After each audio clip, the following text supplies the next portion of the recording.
Hello. Just waiting for. Okay, we got audio. Sounds good from a distance. Welcome back to the show, folks. Episode 72 of the podcast. Not really an episode, but it just kind of started to be a podcast. But today I want to get into a bunch of different topics because I've been away for a little bit. I'm going to explain to you why. So I actually almost considered ending the show for a little while. I'm applying for a visa now to move to the Philippines. I initially moved down here to Arkansas because I was going to just get a job and just COVID was at its all-time high in the Philippines at the time. So I was like, you know what, I'll just come down here for a year and just work. And then COVID kind of rapidly dissipated. And I was like, well, you know what? I need to apply for a visa. I need to get out of here. I need to go and be in the Philippines. And that's what I decided to do. So I'm working on a visa right now. And I thought, well, you know what? I might as well just suspend the channel for a little while. Mainly because I won't be able to do it while I'm gone. But I still have till December 20th that I'll be living in this apartment still. And then I'll be kind of on the road. And then you can kind of check me over on CJ Abroad while I kind of travel up there. And but I've updated my gear a little bit because I'm getting ready to move to the Philippines. And then pretty much all I'm going to do while I'm there is make videos. Well, this channel is going to take off a little bit there because I'm going to be able to do a little bit more consistently because I'll pretty much have nothing to do. Nothing that I absolutely have to do. I don't have to work there. I have my retirement check and I can just kind of live off of that. So this is going to pretty much just turn into straight up podcast about cameras. Camera news, mainly video stuff. And that's what it's kind of been for a little bit of time now, but it's going to continue to be a little bit more of that. I've been doing really good. How you doing? Yeah, so I was going to suspend the channel for a little bit of time. And then I decided, you know what? I still have like 40 something days here. I might as well just knock out a video every single day, as much as I possibly can, build this channel as much as I can before I hit the road for a while. So I'm going to try and I'm at episode like 72 right now. And I'm going to try to get all the way to 100 before December 20th, before I actually close up shop. So I'm going to try to just day after day after day and just really try to build this as much as I possibly can before I move off to the Philippines. But I'm in the process of getting a visa right now to move to the Philippines. And I have a 8-month-old daughter there that I had when I was in England. I think it's going to be about 10 January that I'm going to fly out somewhere in that area where I'm going to fly to the Philippines. And once I get there and get set up, I'll be able to set up pretty much the same way it is now. I'm going to take most of my stuff with me. The table and stuff like that. I'll have to get a new table and stuff like that when I'm there. But I wish I could show you. I don't have tripods. I like how it's set up in here because I have 0 tripods in here. And I'm going to keep it that way. All I have is these like desk-mounted deals. And basically, I just have my cameras just mounted on the desk. So it's really, really nice. I don't have an HDMI cable available to me right now. I would show you how it is set up, but it's basically just these like desk-mounted clamps.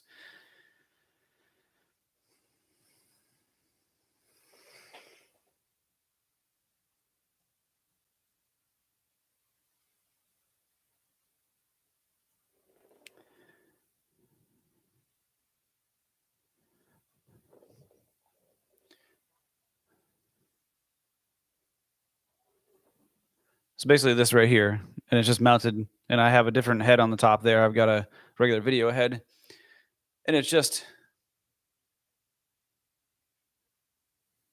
it works for me.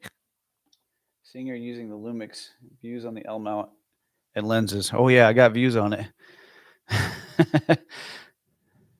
We'll get into talking about that actually right now.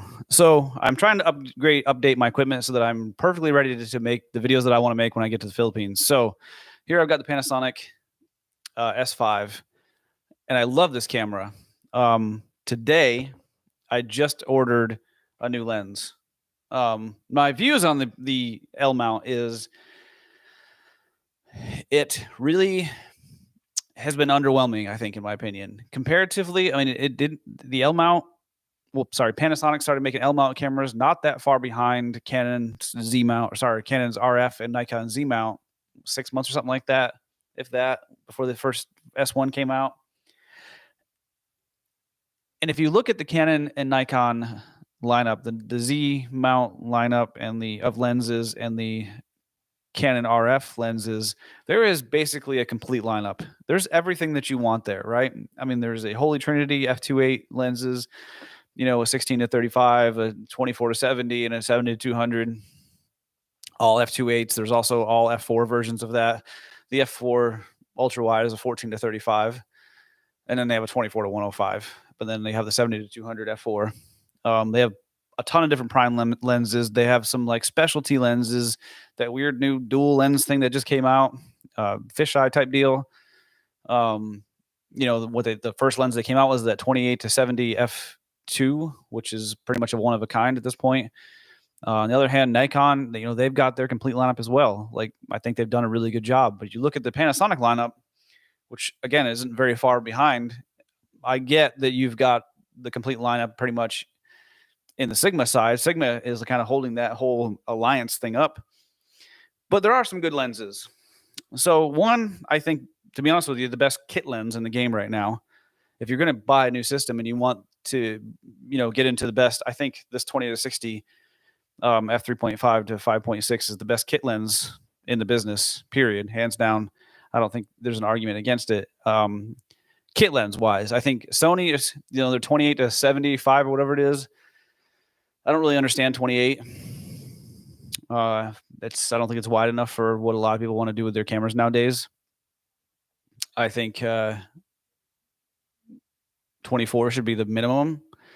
I do like Canon's 24 to 105, the STM lens, but again, it starts at 24 and not 20. I think if you're going to get into like vlogging and stuff like that, I think 20 millimeters is like that perfect sweet spot. Sometimes you want a little bit wider, and we'll get into that in just a minute.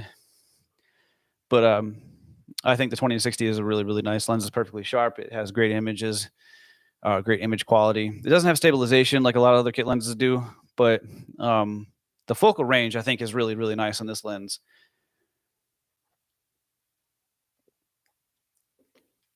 But I did just buy the 16 to 35 F4. I do not have it yet. It'll be here Wednesday, I think. So in the episode Wednesday, I'll probably unbox it on the podcast. So got the 16 to 35 F4. I love this camera. This is probably my favorite camera I've ever owned of all time. And combined with this camera, the A7C, is the reason why I'm not buying an A7 IV. I think everything the A7 IV does, I can do in these two cameras. You know, if I need 10-bit video, I've got the Panasonic S5 for that. If I need super fast autofocus, I've got the A7C for that. Is the A7 IV better autofocus system? Yeah, probably. Is it so much better that I should spend $2,500 on it? No, not over this A7C. So, and then my next purchase was this lens right here. This is the 12 to 24 f4 lens. And this thing is pretty much my dream setup right here, my dream lens for the Sony system. I traded in a couple of lenses for that. I had the Tamron 11 to 20 for my ZV-E10. I ended up buying the Ulanzi ultra wide adapter for this, which was plenty wide for me for what I wanted to do. So I was like, you know what, I'll just keep that the way it is, and then get rid of that Tamron lens. Sold the Tamron lens. Sold the 24 f2.8 G lens, the compact G lens as well, and then I used that money all to buy this 12 to 24 f4. I like this lens because it's about as wide as you can get to in any system to do like vlogs with or anything like that. One of the main reasons I bought this lens was because I want to do some like city tours, walking kind of tours. And I just bought this right here. This is an older gimbal. It's the DJI Ronin SC. So this came out a couple of years ago, but it was like way cheaper than like half price compared to the RSC2. And I didn't really think that the RSC2 was worth to me for what I'm going to use it for, double the price. So yeah, so I've got the Ronin RS, or sorry, SC2 or SC, Ronin SC, DJI Ronin SC. I'm pretty happy with it. I think it's a really good little gimbal. I've used it a little bit. I would like to have used a little bit more. I went out this morning to fly my drone. I have a DJI Mavic Mini 2. I did the drone like license thing. Plus the external perks.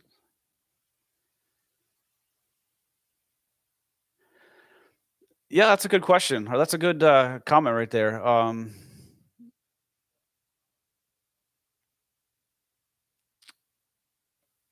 Panasonic does do a really good job with updating their cameras, and I think that is why the GH5 Mark II came out, because I think it just kind of maxed out. The GH5 kind of maxed out the processor on that camera, and with the GH5 Mark II and the GH6 kind of probably being pushed out sometime next year. I think that the GH5 Mark II is a really good option right now as well, because you're going to see a lot more firmware updates in that as well, and to make that camera even more powerful. And the thing is like I believe there was just recently a G9 firmware update as well, if I'm corrected, if I'm correct on that. I used to own the G9. It's a really good camera. I didn't like it. This is petty, I know, and I say this probably 1,000 times. I like USB Type-C. If the G9 had a USB Type-C cable charging port, I would own that camera again. But since it has a micro USB, I don't really want it. I know that's kind of weird, but it's just.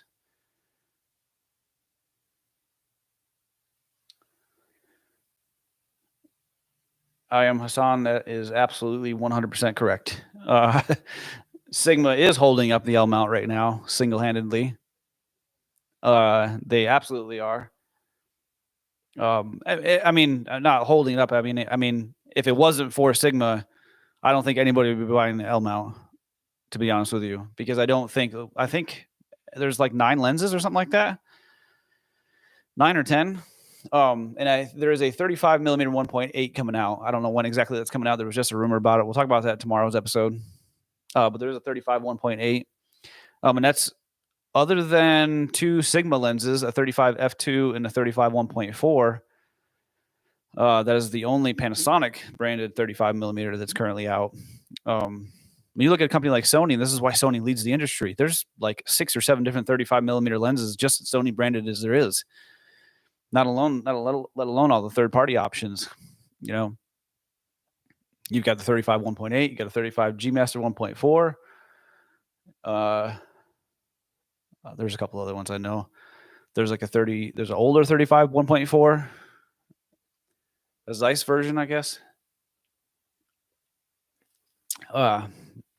So many options, and Panasonic, what, like 3-4 years into this, they're finally coming out with a 35 millimeter lens, and I think that's a focal length that a lot of people use for a lot of different reasons. It's a nice kind of balanced focal length. You know, you could kind of use it for a lot of different things, some wide angle stuff and some, portrait work. You could use it for pretty much everything. You know, the 35 millimeter is one of the most versatile focal lengths, in my opinion.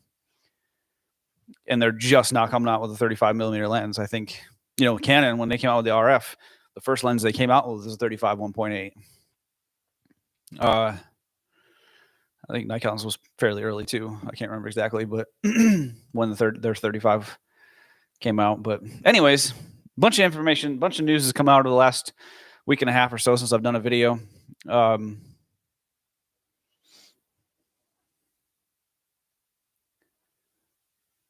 Ooh, that's a good question. That is a good question.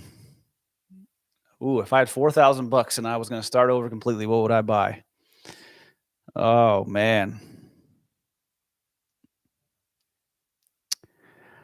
If I had $4,000 to start all over, this is probably going to surprise some people, but I would go with something micro four thirds. And the only reason I say that is because even owning 2 full frame cameras, I I love these two cameras, but one thing that you cannot beat with Micro Four Thirds is the amount of lenses that you can buy. So if you were to go buy the GH5 Mark II for something right now, that's $1,600. You know, that gives you $2,400 to go buy lenses, and you could buy a lot of Micro Four Thirds lenses with $2,400. You still get a professional level camera, in my opinion. Yeah, it has a small sensor, but the image quality out of it's great. I love the Panasonic colors, kind of the warmer tones that they have. The GH5 Mark II's got a log format. I do mostly video. I think lenses wise, I would start with the 8-18, the 2.8-4. I think that lens is about $1,000 or so. So now you're up to 25 or 2,600, 2,700. So I got about $1,300 left. I think I would buy.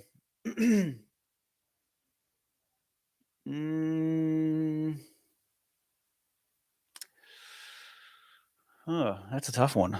I want something telephoto, I think.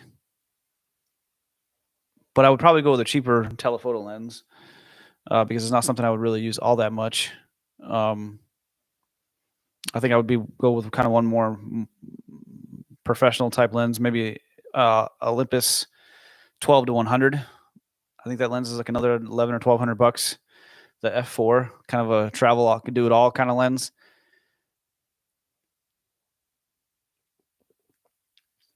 And then I would buy like a 1-300 or something like that because I think you get that for like $500. I think that would cover, or maybe I would go with something prime, probably the 16 millimeter. Yeah, you know, I might skip. I might go 12-100, and then the 16 millimeter 1.4 Sigma lens. I think that would be a pretty damn good little setup if I had $4,000. So yeah, the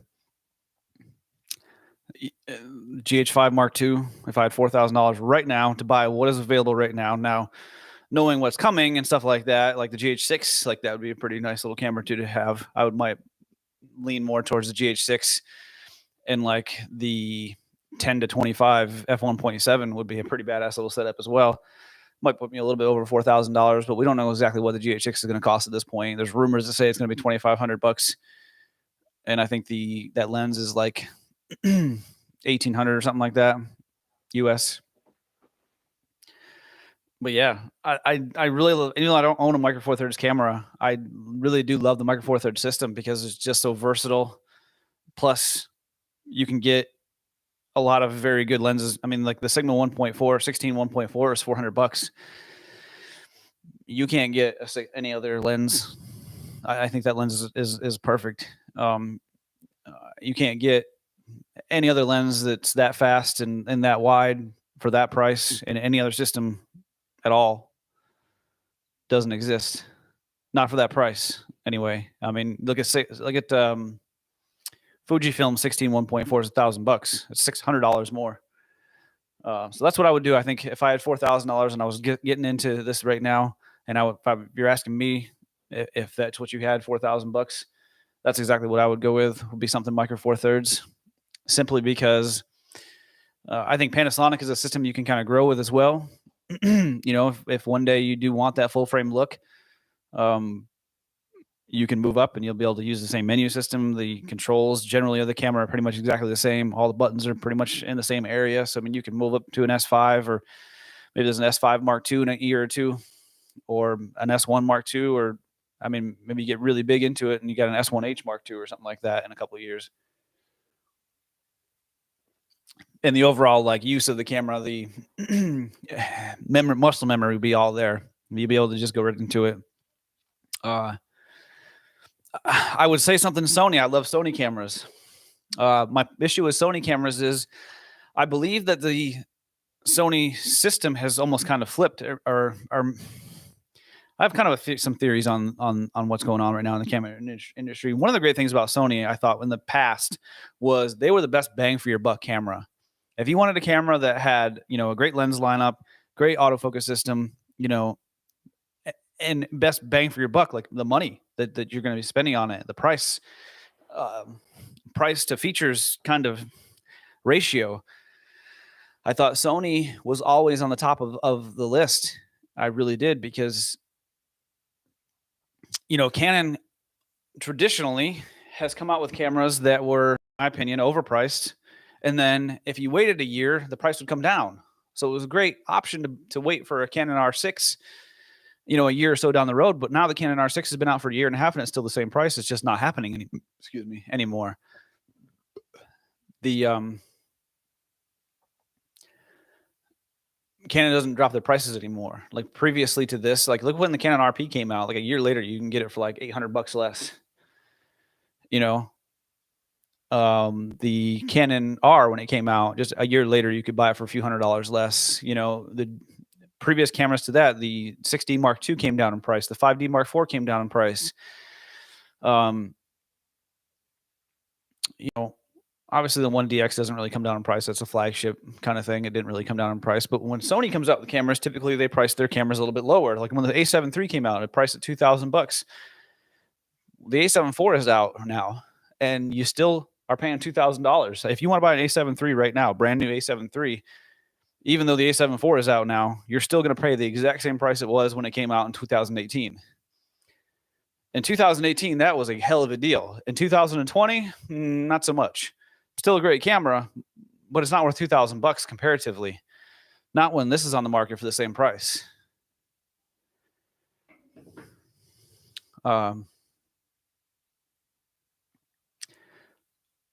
Yeah, that's what I would do.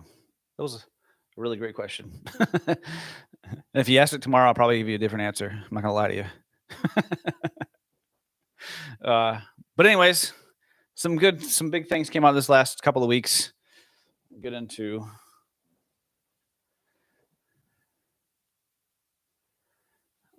All right, I'm gonna be over here. All right, so the Nikon Z9 was announced, and this is a beastly machine. Now again, this channel is mainly for video. I did watch some of the video of this camera. It looks really, really badass. Nikon is kind of a, in my opinion, a video kind of hidden gem. It doesn't get the, and maybe they don't really market video because they market more towards photographers. I get that. And to be honest with you, if I was going to get strictly into photography today, I probably would buy a Nikon camera, a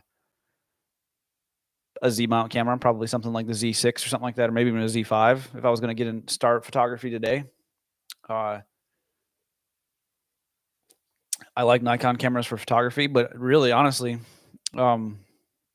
their video is, you know, they got 10-bit video in their Z6 and Z7, 4K 60 in both cameras.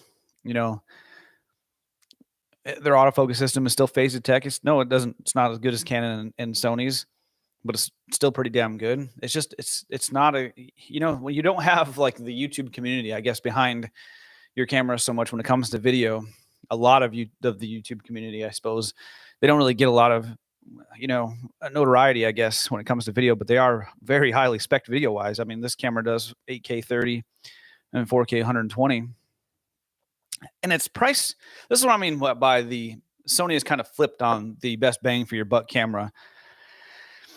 If I had money to buy a Z1 or sorry, a Z9 or a Sony A1, I really could not convince anybody to buy the A1 over the Z9. I couldn't, because I mean, spec for spec, I think they go head to head, but this one's $1,000 less. This is what I mean. Like Sony used to be the best bang for your buck camera, and now they're just the most over. I think they take the you know, they're the champions of the most overpriced cameras, in my opinion. Now, you know, I mean, you look at the A7 IV versus the Canon R6. The Canon R6 has a slight crop in 4K 60, but Sony has a micro four thirds, or sorry, a APS-C crop. So you're getting even less.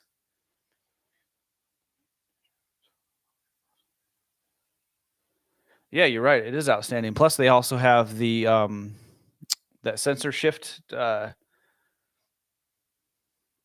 So you can get like a lot of these Panasonic cameras, you can get like 80, 90 megapixel photos. Obviously, you want to put it on a tripod and stuff like that.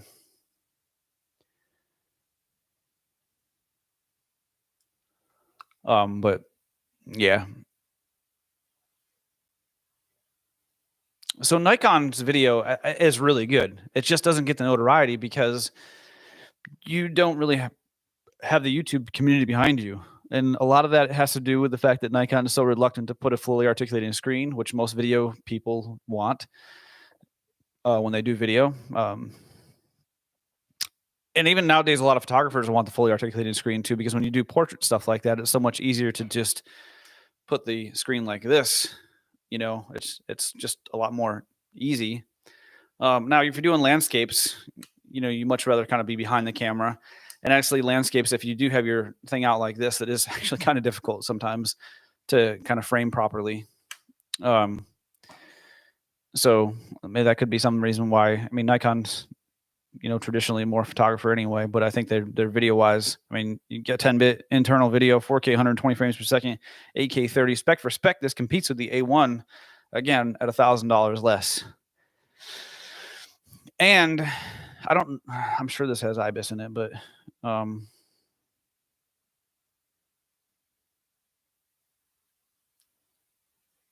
sensor shift 5-axis IBIS.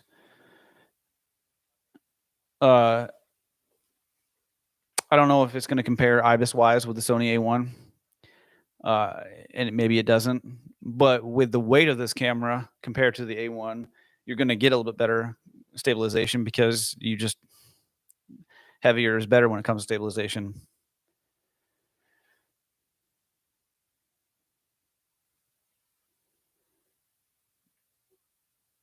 Yeah, and the only downside to the S5 versus the Sony A7 IV, in my opinion, is the lens lineup. But if you can find a lens that works for you, that fits the focal length that you require to do the jobs that you want to do, I can't really honestly recommend an A7 IV over a Panasonic S5, other than maybe you need, like I said before, a 35 millimeter lens. And maybe these Sigma lenses aren't really, you know, what you're looking for. You know, if you're looking for a 35 1.8, there's several of them under the Sony brand that you can buy, and hardly any, actually none currently for Panasonic. If you need a 35, specifically a 1.8 lens, because there's a 1.4 and there's an F2 in the Sigma lineup. But if you need it specifically right now, currently there isn't a 35 1.8. But if, you know, you can make a 24-70 F2.8 work for you. There's a Sigma 24-70 you can buy that's only $1,000 or $1,100. A lot of times you can find it on sale for $1,000. You know, if you can look at the lens lineup and there's something that works for you there, spec for specs, they're basically the same cameras. Yeah, you got a 33 megapixel over a 24, but that's not that much of a difference. You'd be fine, unless you're putting your photos on a football stadium or something. I don't know. I think 24 and 33 are pretty similar. The 4K video, you've got pretty much the same specs in 4K video. They both do 10-bit video up to 4K 60. They both have an APS-C crop in 4K 60. The autofocus system is a little bit better, but I mean, if you're doing weddings and commercial work, chances are you probably don't use it all the time. And I think the Panasonic system is plenty good. No, it's not as good, but it's good enough in most cases. But if you're manual focusing, either way, it doesn't really matter. I think it's perfectly fine. I think the colors are better when it comes to the Panasonic system. I really do. If Panasonic would put a phase detect autofocus system in their cameras, they could probably damn near put Sony out of business when it comes to, for video wise. The Sony might as well just make photography cameras and not even put video in there, because I think Panasonic personally does better video other than the autofocus system.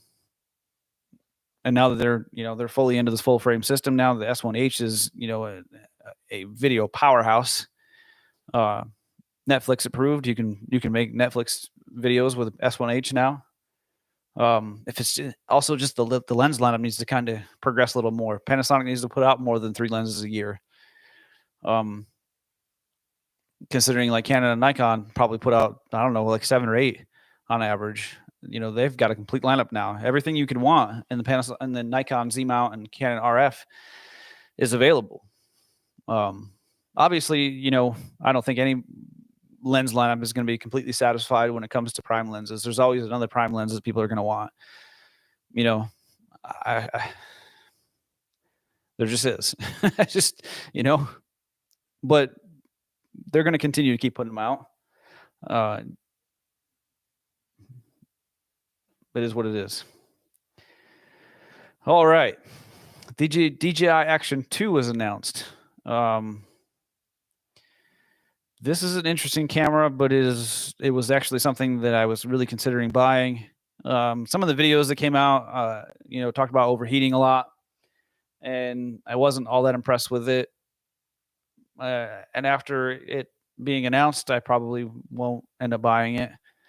Now, here's the thing with the overheating. I wouldn't look too much into the overheating, because one great thing about DJI is they do update their cameras and their equipment quite often. So I would fully expect within a month or two that there won't be a problem with overheating. They are very good. There's one good thing about DJI is that they do constantly update all their stuff. Almost to an annoying level, because every time you turn your camera on, oh, needs to run an update first. Come on. So I fully expect the overheating situation to be fixed in a very short period of time. Yeah, I do. I don't understand why inflation is hitting camera industry so hard right now, because my theory behind this is the camera industry is already a hurting industry, but you keep raising your prices to kind of keep up with inflation because everybody else in the whole world is probably just going to hurt the camera industry more than it is going to help it. You know, like I think the Sony A7 IV should be priced body alone at $2,000, just under $2,000, just like this one is. That's my opinion. I think the A7 III should have come down to about $1,500, and I think the A7C should have come down to about $1,500 or maybe $1,600. I think both prices should have dropped, my personal opinion. And I think the A7 IV with its specs, because it's spec for spec, it competes with this, but it's $500 more. It doesn't, I don't think, compete with the Canon R6 spec for spec when it comes to video. You could argue, I guess, 20 megapixels in the Canon R6 versus 33 in the A7 IV. But when it comes to video, it doesn't really matter. Photography, sure. But I also don't think that there's that. Don't get me wrong. Don't take for what I'm about to say as a kind of. I just, photography doesn't run the camera industry anymore. It just doesn't. That's why you see fully articulated screens on all these cameras now, because the majority of the people that buy new cameras are people who shoot video, because they just don't boost the photography features that much. If you have an A7 III and all you do is take photos, you have never even hit the record button to shoot a video before, there is absolutely no reason for you to buy an A7 IV,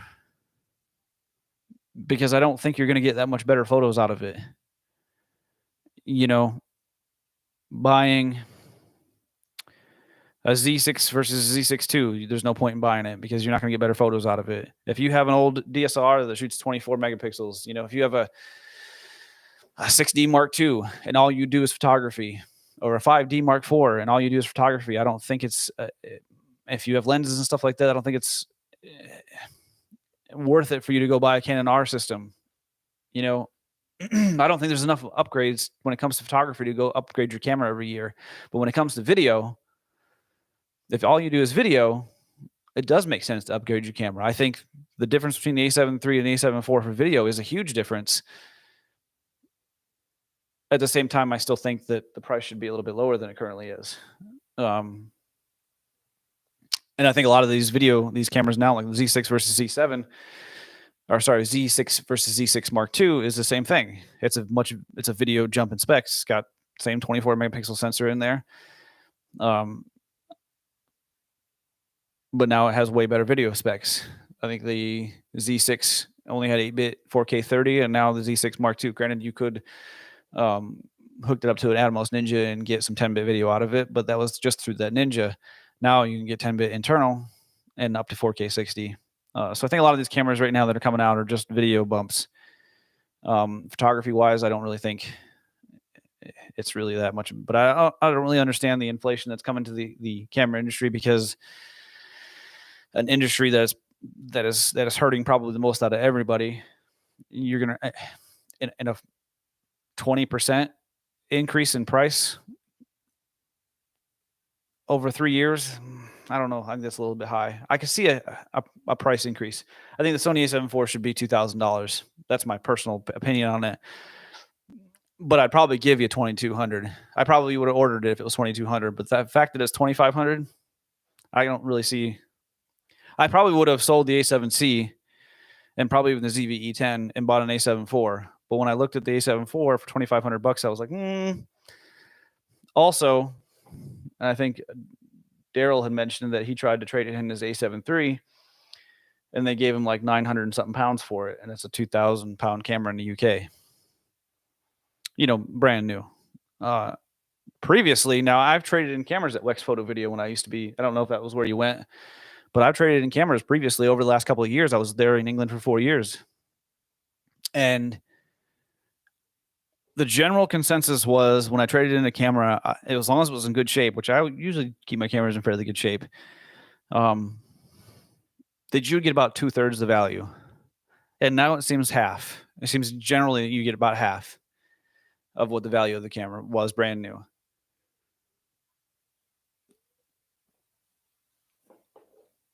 So not only are you getting less, they're also raising the prices for no reason. I understand why.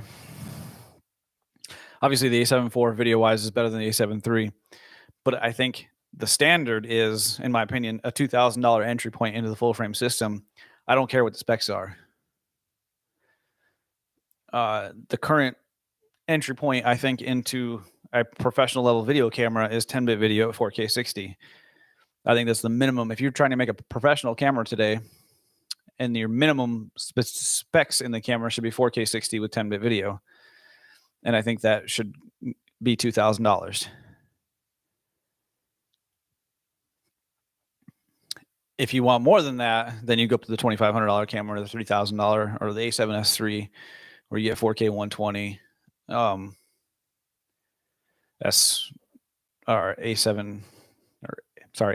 where you get the 8K video and stuff. I think that's the next step forward. But I also think there's also specifically designed photography cameras as well. I think the Z7 is a specifically designed photography camera. I think the A9 lineup of cameras is specifically designed. You get the 20 frames per second shooting and stuff like that. So, yeah. Anyways, DJI Action 2, $519 for the system, and I'd give you $400 for it. That's what it's worth to me. And since it's $519, I'll pass. When the price comes down on this camera to $400, and they'll probably put it on sale, and you probably will see it maybe around Black Friday or something like that. You might see it for $400 and something, and maybe that's when people will actually start buying it. But I think $519, and I do think that the monitor thing, the screen, is kind of a mandatory item. I don't know if I would buy it without and having the battery pack, and of course they need to update it with to not overheat and stuff like that. So with that, they also came out with this wireless microphone system, which I've seen some videos on. It looks pretty freaking awesome. It comes with this like wireless charging case and stuff like that. So where's it at? So you can kind of charge everything within kind of like, earbuds and stuff like that now, which is really cool. If you watched a couple episodes ago, I did a unboxing of a wireless microphone system that I do have. It's a dual microphone system. What I like about the dual microphone system is one of the things that I want to do when I retire or when I move over to the Philippines, because I want to do a lot of videos for other people, but I want to do them in kind of like vlog format. I love the vlogging portion. I don't know. I mean, maybe it's kind of a dead thing now, but I really enjoy doing it. But what I want to do is kind of film other people's vlogs, but I want to still be able to have a conversation with the people. If I'm behind the camera, I can still kind of talk, and they can hear me. So a dual microphone system is quite handy. And I kind of like this. I don't think I would buy it, but because I already got one, but it's kind of cool that they came out with this. And it's not necessarily specifically designed for the DJI Action. It's designed for pretty much any camera out there. So it's just kind of cool. I like this. DJI has also announced a couple of new drones. They got the Mavic 3 and the Mavic 3. This thing looks freaking awesome. Micro Four Thirds sensor in these little things. This makes me kind of think that with such a tiny little thing, that maybe you're going to see even bigger than a 1-inch sensor someday in smartphones. Maybe Micro Four Thirds sensor in a smartphone. You know, maybe, I know that's kind of far-fetched, but to think that maybe an APS-C sensor could fit in a smartphone. And this is why I think the camera industry might be kind of like slowly dying. Because the bigger these sensors get, we've already got smartphones now with 1-inch sensors. Sony just came out with one 1-inch sensor. I think Samsung is going to be coming with a 1-inch sensor next year in the S22. And the fact that you can fit a Micro Four Thirds sensor in such a small, tiny little camera setup right here is pretty kind of cool. I've just recently started getting into droning here in the United States. I took the Trust yesterday so I could fly. I have a Mavic Mini Air or Mavic Mini 2, so I don't need to register it. It's only $5 to register in the United States, but I don't need to register it yet. At least at this point, laws don't force me to register it. I did fly a little bit in the UK, but I'm pretty sure I was flying illegally. I just didn't get caught. I just flew. I'm pretty sure I was supposed to do something similar there. I may be wrong because the laws came out here in June of this year, and I was already back in the United States by then, so I don't know if it was the same in the UK at that time. But I'm kind of getting into this just for YouTube stuff. I'm not trying to. I would love to do like some real estate and things of that nature in the future. Granted, I'll be in the Philippines, so it's going to be a little bit more difficult. I have to get a visa before I even can think about starting to kind of work there, I guess, which I will be getting a visa there eventually. I can get a retirement visa, and I'm over the age of 35. Actually, I'm less than a month. I'll be 39.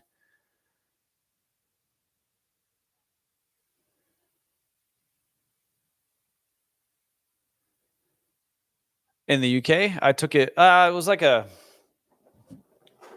Oh, sorry. The Trust exam is just online.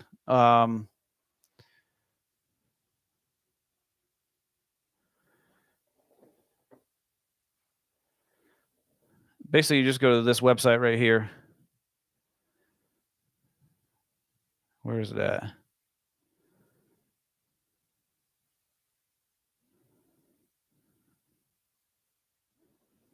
Yeah, so you just start your training. It took me like 15 minutes to do. You take this exam, you get a little certificate that says you can fly. Trying to decide between A7C and A6600. Ooh. All right. That is a good question. Very similar cameras other than the sensor. As far as image quality, it's pretty much the same. It's probably slightly more sharper on the A7C just because it's the full frame sensor. I can't really say that you're going to get a better like field of view, or sorry, depth of field, because it's not really going to be that significant. And really depending on what lenses you're using, I would say cost is something that to play in it, and not just cost of the camera itself. I think the 6600 is about $1,400, and then the A7C is about $1,700 or about $1,800. but your full frame lenses are going to be significantly more expensive. So take that into consideration, what you want to spend in the future on the system.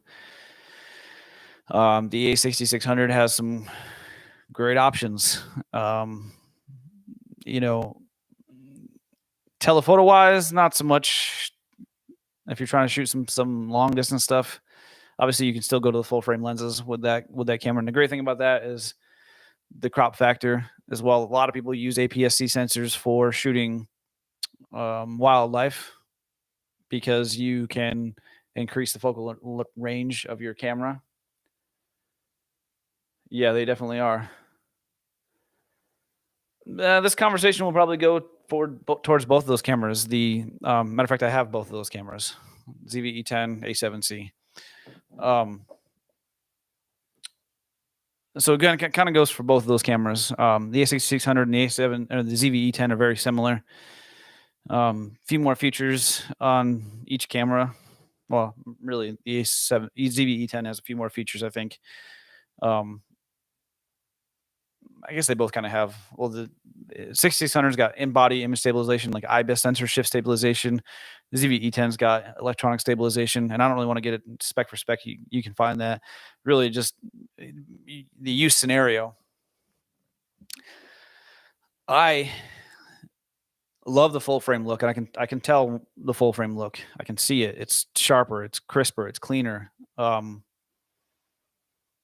again, it's the price. It really comes down to the price. What do you want to spend on your lenses? It's not necessarily just about the camera itself, because that's only half the battle, especially when it comes to the full frame system. 7 right now. Wish I would have waited overall.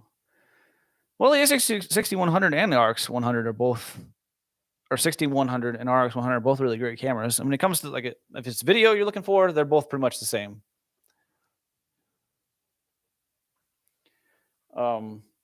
Even the RX100, even with the smaller sensor, it still has really great video quality, and it has. I've never had this Mark 7, but I had the Mark 5 years ago, and I thought the image quality of the thing was great. With something like this right now out, I would say go definitely with something like this over on RX100 or even the ZV-1. I would definitely consider this ZV-E10 over any 1-inch sensor type cameras, simply because you can change the lenses out, and that's definitely beneficial. I never used the A6600, but I've played with it for a little bit when I was in a Sony store in Poland a few years ago.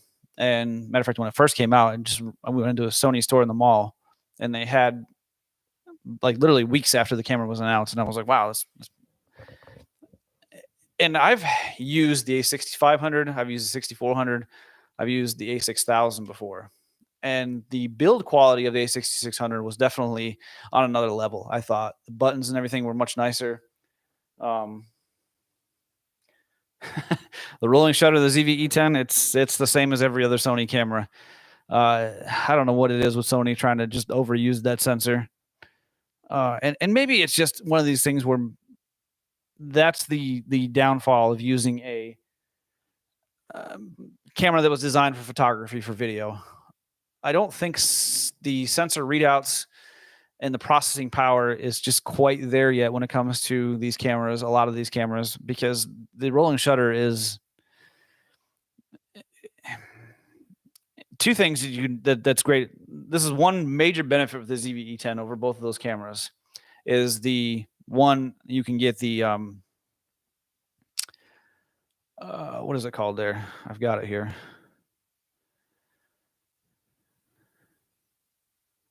Catalyst browse. So you can use Catalyst browse, which basically you just put your footage in there and it will stabilize. And I'm talking gimbal like. It'll take all that wobble out. It'll take all the rolling shutter out.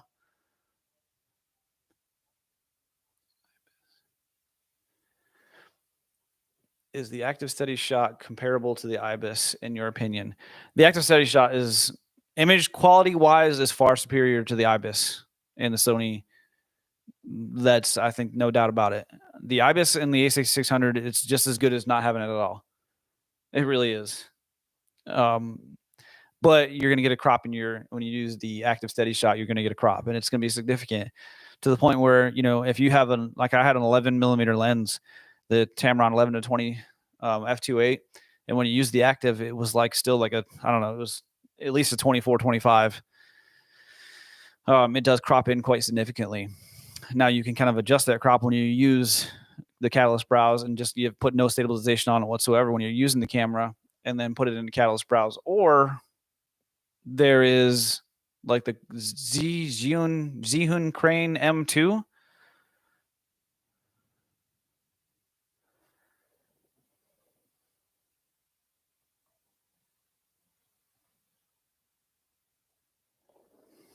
This gimbal right here is plenty for that camera. It's 179 bucks, and it's plenty for that camera. Especially with just the kit lens. You get the kit lens on it. You can really use that, and it will be nice and stable for you.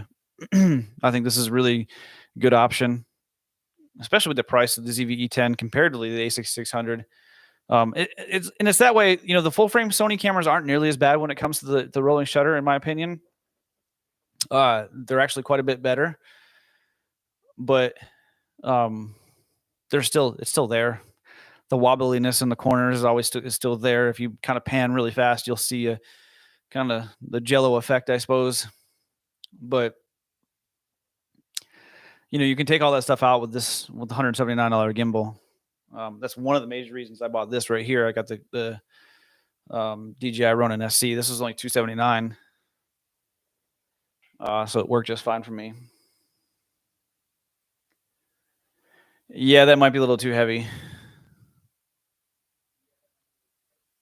Yeah, the Crane M2 may be a little, that lens. That Sigma 16 is kind of a heavier lens.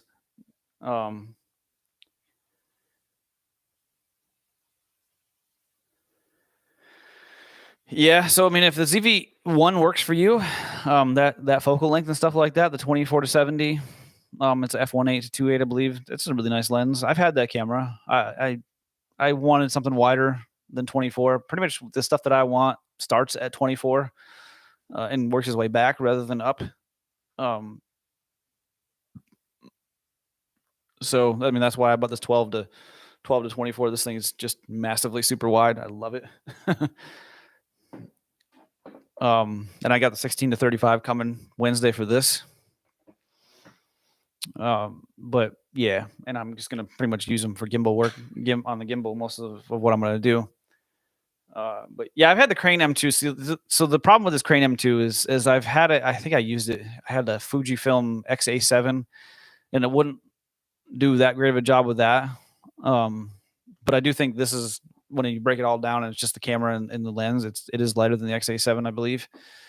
And maybe I just had a bad copy of that, because I mean, it right out of the box just really didn't do anything. I tried to even put the ZV-1 on it, wouldn't even work. So maybe I just had a bad copy of that, and I pretty much just gave it away because it didn't work very well. But I've never had a problem. If you can get this one here, the DJI Ronin SC or Ronin RS, Ronin SC, that will definitely work. I promise you. That one's really good, and that one's only $100 more than this one right now. But again, Catalyst Browse, that's a free piece of software. You can just go buy it or just go download it on. It's free to download, and you can get super smooth footage with that. However, if you're trying to smooth out your workflow, that's not going to do it, because your workflow is going to definitely. See, the Crane N2 Crane 2 is still good. The RSC2 is very nice too. That one's significantly more expensive than this one now. This is just the SC, or Ronin SC, the first one. But the RSC2 is really nice too. Yeah, that Crane 2 that thing's massive. That thing's a powerhouse right there. I don't think you could put a 1DX on this thing. It probably would break it. But I can put my smaller cameras on there just fine.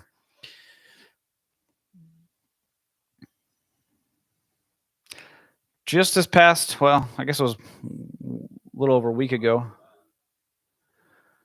the first images of the OM Wow camera. No really specs were announced, just images of it, and they're not even really good images.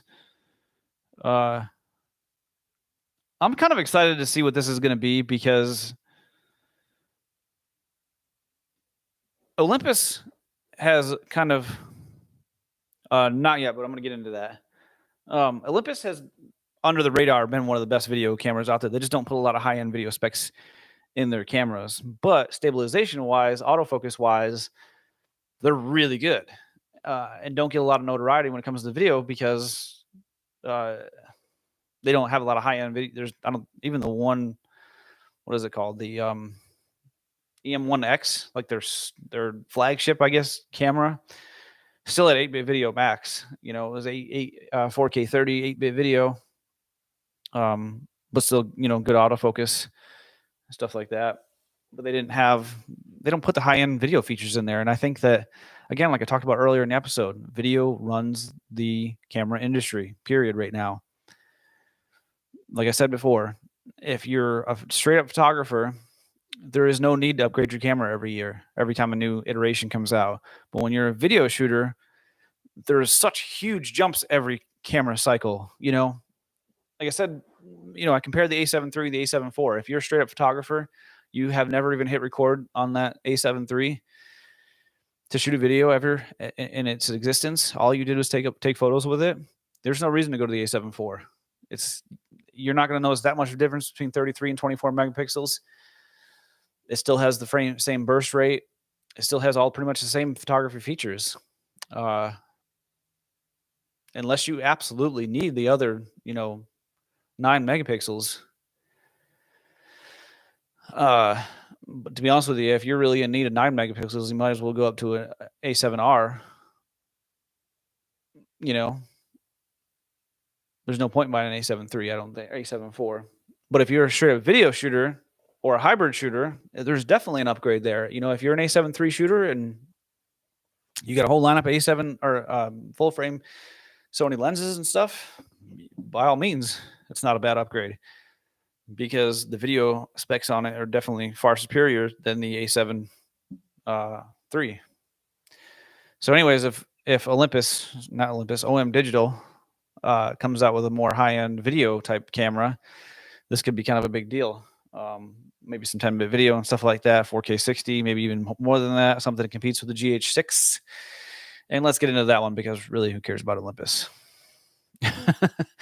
The GH, this is an old. I thought I clicked on a newer one.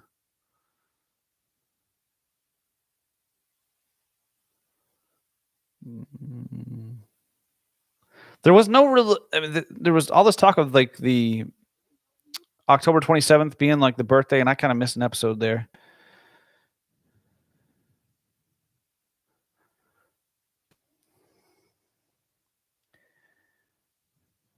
This isn't it. This was it. That was that. There was no real update on the GH6.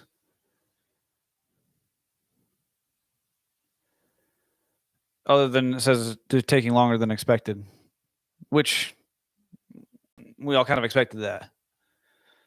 It's the global chip shortage. And I almost kind of think that, in a sense, maybe it was a bad idea to come out with the GH5 Mark II. I understand why they did come out with the GH5 Mark II, because is there really a big difference between 1.4 and 1.8? It really depends on what you're doing. I mean, if you're doing, like portraits, it depends on the look that you want. It really does. I mean, it's not going to be that big of a difference, no.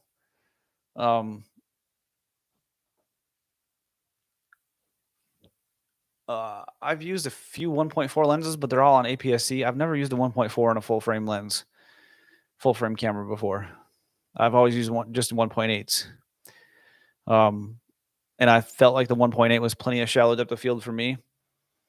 I understand why you would want, but keep in mind also with your like autofocus, like if you're trying to use autofocus, if there's that much more of a shallow depth of field, it's going to be that much harder to autofocus. So a lot of times, like these 1.2 lenses that Sony makes, people say that the autofocus isn't as good on these, like the 51.2. People say the autofocus isn't as good as like other 50 millimeter lenses because it has so much at 1.2. It has so much depth of field, and there's just not. I mean, you got hit right on the button, because there's so much depth of field. At 1.8, depending on where you're standing, the nose might be in, and the ear might be out of focus. With 1.8, you're going to have, I think, more cleaner separation. Personally, I'd rather have a 1.8, I think, than a 1.4. On an APS-C camera, 1.4, like the Sigma 1.4 lenses are amazing when it comes to. I think but I think equivalent. They're like a 2 points. I think they're 2.0 or something like that, or something along those lines. 2.2, somewhere in there. But I'm really looking forward to the GH6 to come out. When, we don't know. It is kind of a bummer that it's not already out, but in a sense, I kind of wish that the GH5 Mark II never came out, because they probably could have used some of those chips. I don't know, maybe. I'm not a scientist, but I feel like there's parts in there they could have used and maybe could have got GH6 out earlier.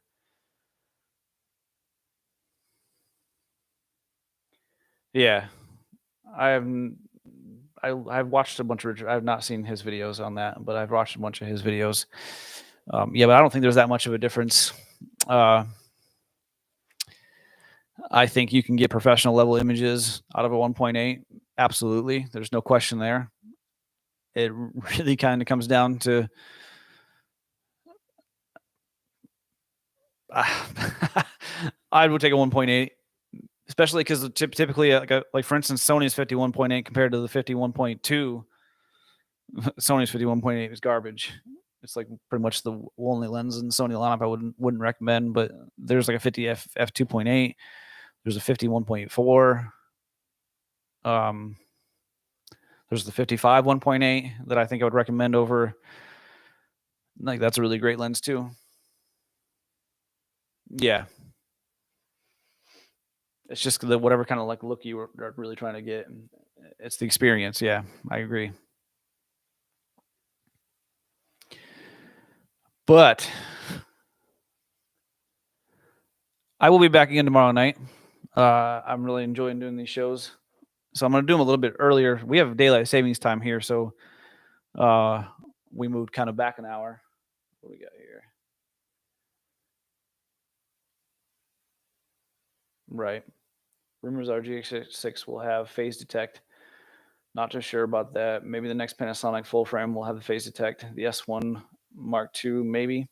Yeah, I've heard that rumor too, that there's going to be some sort of hybrid autofocus system in there.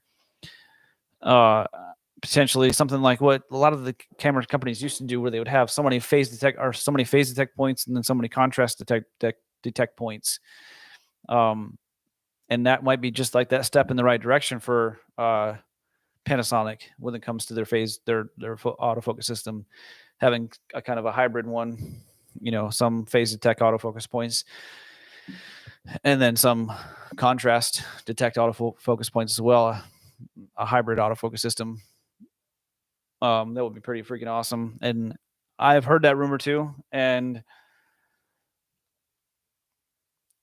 I think that from what I'm hearing, because I have not seen any rumors on any S1 or S1R Mark IIs or S5 Mark IIs, but I have seen rumors on the S1H Mark II.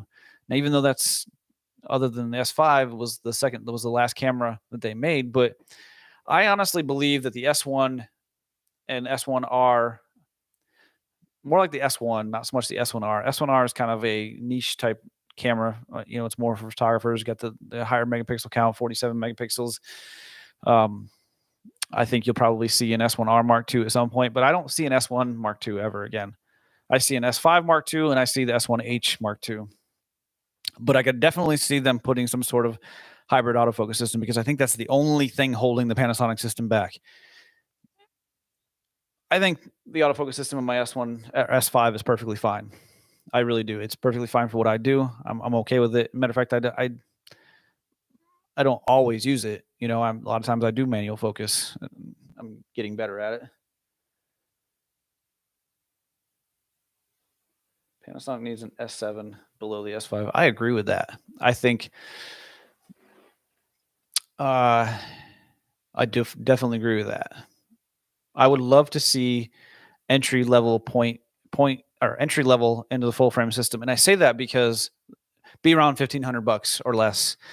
You got the Canon RP. That's with the kit lens about $1,300. That's really your best bang for your buck when it comes to entry level into full frame system.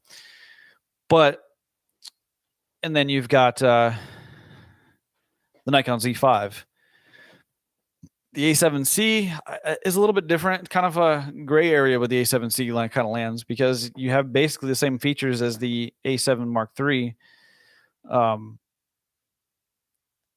A few different features that were left out, like dual SD card slots.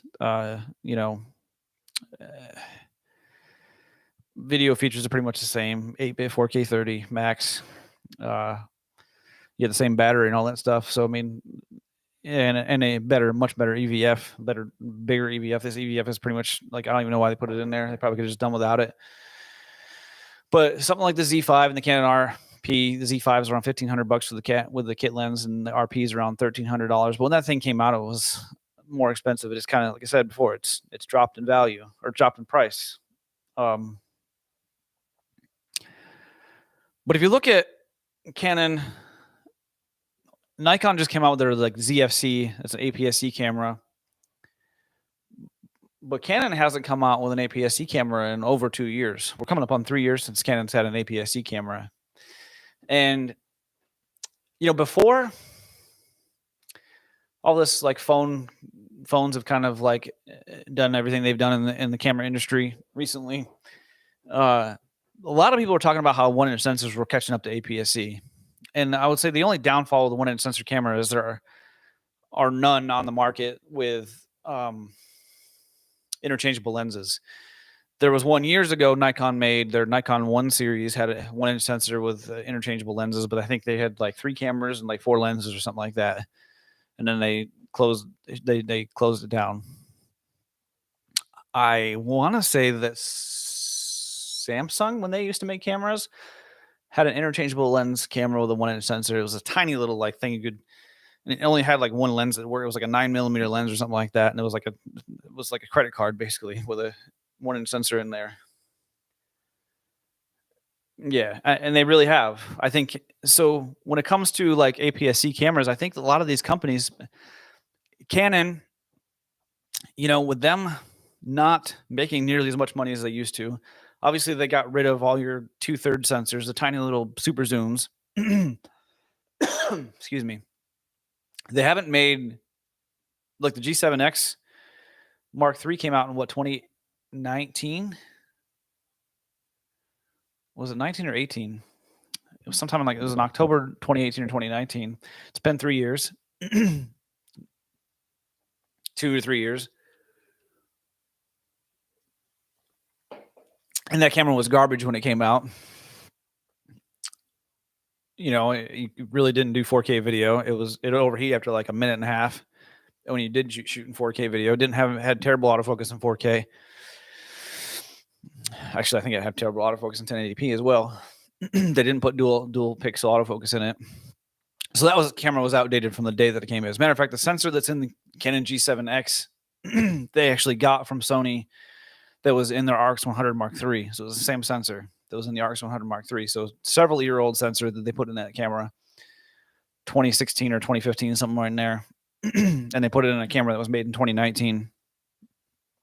So camera was outdated when it came out, and we're still 2 years down the road, and there's not even a rumor about a G7X Mark IV, because there's never going to be one. With Canon probably taking the hits that they've taken in the camera industry over the last couple of years, I just don't see them coming out with any more EFM mount cameras either. They haven't made a new EFM mount camera since 2019 as well. It came out with the 90D, Canon 90D at the same time. They both had, pretty much the same specs, just a smaller version, mirrorless version of the same camera. The M6 Mark II. And they haven't had a lens out. I think the last lens that Canon put out was the 30mm 1.4, which is pretty much their best lens. But it has been that was in 2018, I think. So it's been more than 3 years since that lens came out. They obviously aren't putting any effort at all into that system anymore. Sorry, the M50 Mark II did last year. Let me step back. But the M50 Mark II came out last year, and pretty much the only upgrade on that camera was that they took the little etching on the back and they put a little other dash in there. There's like 0 specs inside that are any different than the M50 Mark I. It's no different whatsoever. The camera's not different at all. They just, I think that was kind of the, hey, we're still doing cameras, guys. Look at, we got this M50 Mark II, even though it's exactly the same camera as the M50 Mark I. But it does have that little extra 1 on the back.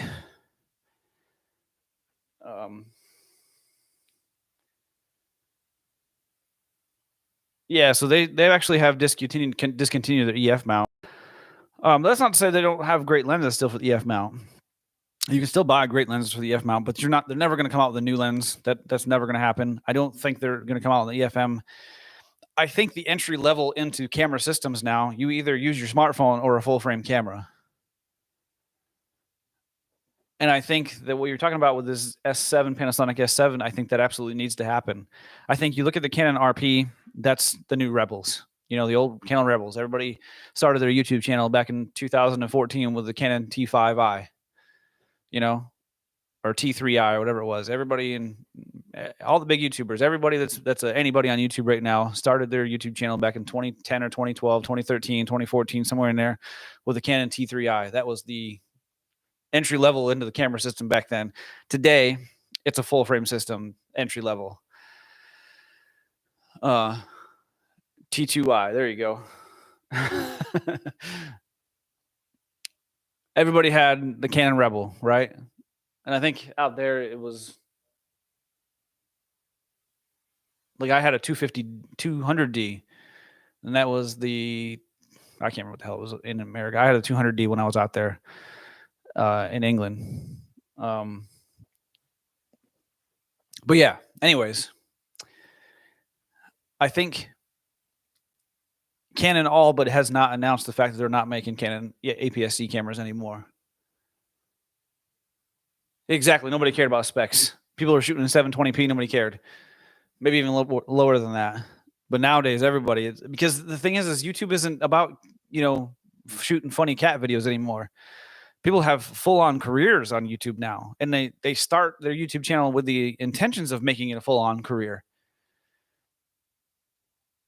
And to be honest with you, also, I truly believe that if you have a business of any sort, any kind of business, I don't care what it is, you should also have a YouTube channel, because it's free advertising.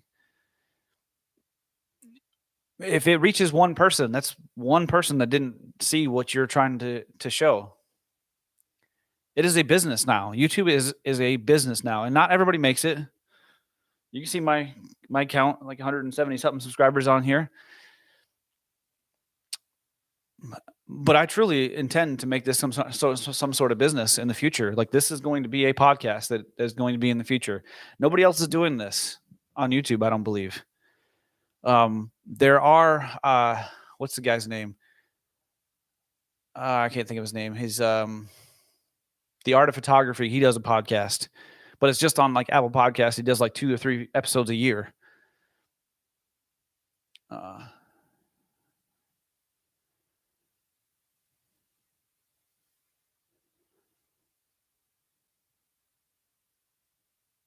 That's a good point. I'm reading comments back here. I have my TV back here, and I'm actually reading. Actually, the comments come up faster over there than they do over here, which is the actual live stream itself.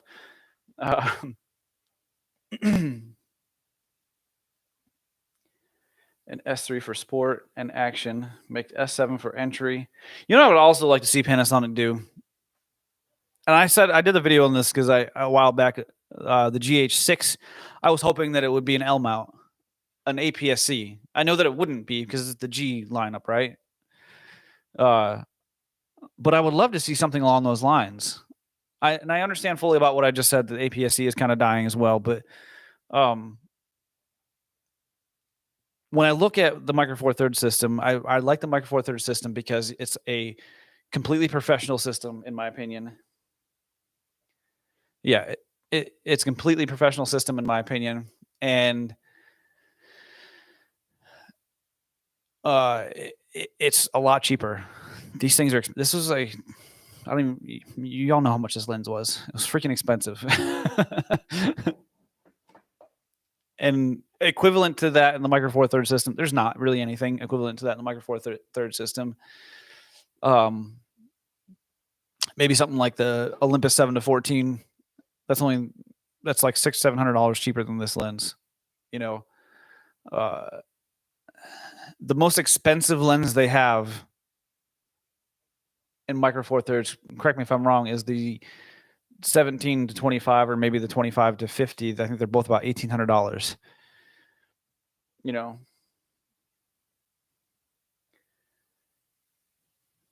yeah. So this is the same size. Actually, I believe this camera is smaller than the GH5. Like actual dimensions of it is slightly smaller than the GH5. Now I've got this grip on the bottom because my hand is kind of bigger, and that fits perfectly. Without it, it doesn't. But the GH5, I think, is actually bigger than this in actual dimensions.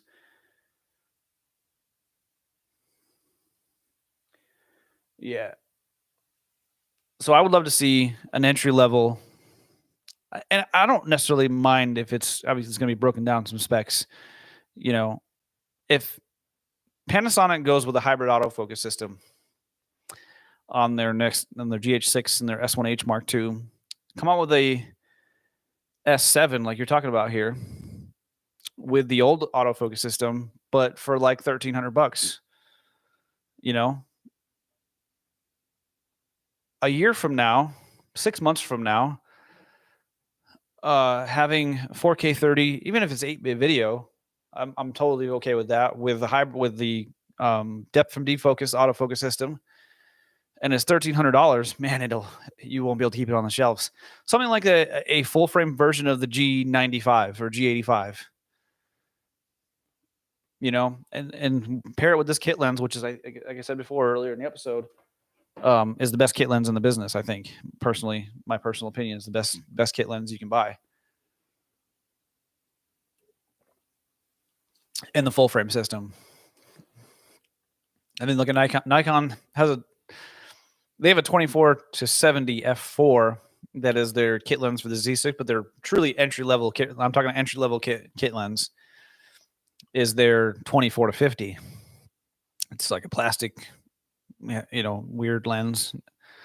Sony has got the 28-70, and then they have the 28-60, which is also a really cheap plasticky lens. Canon is probably number 2 with their RF 24-105 STM lens. I think that's a really great lens as well. I like the focal length. And yeah, this 20-60 is amazing. It's super versatile, wider than most. And I think today's day and age, it's appealing to vloggers, and having a 20 millimeter lens is much better than having a 24. It's significantly better than having a 28. Yeah, exactly. The 20 millimeters. I think a lot of other cameras should follow suit with that 20 millimeter wide angle. Yeah. So yeah, I think that all these cameras. I also think Sony should make a more entry level full frame camera. I would love to see. Honestly, what I would like to see is basically this thing right here in a A7 IV body. You could take drop it down to maybe a single card slot as well. What I'm trying to get at here is having a $1,500, $1,400 entry level full frame camera. I think every camera system has to have it, and bringing it full circle now. Like we talked about earlier, the T2i, the T3i, the T5i, that everybody started their YouTube channels with back in, the 2000 teens. I think now that entry, if you're trying to start a YouTube channel and keep up, and this is one of the great things that I'm talking about when I go to the Philippines, because I want to find people who I think are interesting people, who are probably already started YouTube or something like that, and who probably film their videos with, you know, a cell phone from like 2 or 3 years ago where the image quality isn't all that great, or even older than that, and start filming their videos with something like this, where everything will be a lot more crisp, audio will be a lot better, everything about their videos will be a lot thrown on a gimbal, have a lot of nice smooth footage. And if I honestly, my happiness will come from somebody else's success. In many ways, is one of the main reasons I do this channel too, is if somebody comes to me on this channel, I will be probably the happiest I'll ever be in life from this. If I get to 1 billion subscribers on here and I'm making PewDiePie type money on here, I know that's never going to happen. But honestly, I would be happier if somebody come to me and said, "Hey man, I watched your videos, I bought this camera, and now I got 1 million subscribers, and I'm making a shit ton of money. Thank you very much." Man, I'd be like, "Oh, yeah, I made a difference in somebody's life." But if I could do that in the Philippines, start filming somebody's videos and help them grow, and that they could make a life for themselves, that would be exactly what I would want to do. You know, that's what I'm here for. That's what I want to do. I want to help. That's what this channel is for. You know, I'm not an expert, who is, but I do know a lot about cameras, and I know what kind of setups you need, lighting, and to make YouTube videos like this. And that's what I'm here for. And when I get to the Philippines, I'm going to continue to keep doing this. But what I really want to do is start to film. I like this because I'm just kind of talking to a camera. I'm talking to some good people in my comments here. But I hate being on camera. I'm gonna tell you that right now. I hate being on camera. But I like being on camera talking about cameras because I know about cameras, and I like having conversations with other people who know about cameras, and maybe they can teach me something. I can learn something from them, and maybe they can learn something from me too. And again, like I said before, the happiest I will ever be when it comes to YouTube is not if I have 1 million subscribers and I make a shit ton of money on YouTube. The happiest I will ever be on YouTube is when somebody in my comments says, "Hey man, I bought this camera and, you know, I got a couple of gigs or something, you know, and I'm shooting weddings now and I'm making money on that, or because you pointed me in the right direction, you know, or I'm doing whatever, journalist or whatever you are, or maybe you're just on YouTube and you're like, hey, I was going to start a YouTube channel a couple years ago and I came across your channel and you explained to me why whatever camera was the best for what I needed. And now they're making a living off YouTube. That would make me super happy. That's what I do. That's what I'm here for. You know, I'm just here to help. Yeah. So been a great episode. It's great talking to you guys again tonight. It's getting pretty late there in the UK. I'm pretty sure you're going to want to go to bed pretty soon. I think we're like midnight, maybe it's after midnight now, or getting close to it.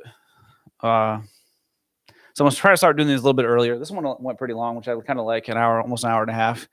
I would like to get these podcasts to last a good hour and a half, as long as I have some good people talking and some information to pass. You know, that's what it's all about, folks.